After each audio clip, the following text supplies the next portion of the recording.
চট্টগ্রাম বন্দরের বহির্নোঙরে মঙ্গলবার ৪৫ থেকে ৪৭টি মাদার ভেসেল পণ্য খালাসের অপেক্ষায় থাকলো। তার বিপরীতে লাইটারের জাহাজ বরাদ্দ করা হয়েছে মাত্র ৪৭টি। অথচ আমদানি করা পণ্য দ্রুত বাজারে পৌঁছাতে প্রতিদিন ১০০ বেশি লাইটারের জাহাজ প্রয়োজন। লাইটারের সংকট আছে বর্তমানে, এটা গত সপ্তাহ দিন খুব তীব্র আকার ধারণ করছে।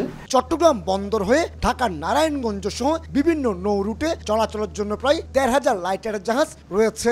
প্রতি মেট্রিক টন পণ্য পরিবহনের জন্য ৫৫০ টাকা ভাড়া আদায় করে লাইটারের জাহাজ মালিক। অবশ্য বড় বড় শিল্প গ্রুপগুলোর নিজস্ব লাইটারি সিস্টেম রয়েছে। চট্টগ্রাম বন্দরের বহির্নোঙরে অবস্থানরত মাদার ভেসেল থেকে প্রথমে পণ্য খালাস করা হয় এইসব লাইটারের জাহাজে। এরপর লাইটারের জাহাজগুলো পণ্য ডেলিভারি দেয় বিভিন্ন নদী বন্দর এবং ঘাটে। কিন্তু অভিযোগ উঠেছে পণ্য ডেলিভারি না দিয়ে লাইটারের জাহাজগুলো নদী এবং সাগরে ভাসমান গুদাম হিসাবে ব্যবহার হচ্ছে।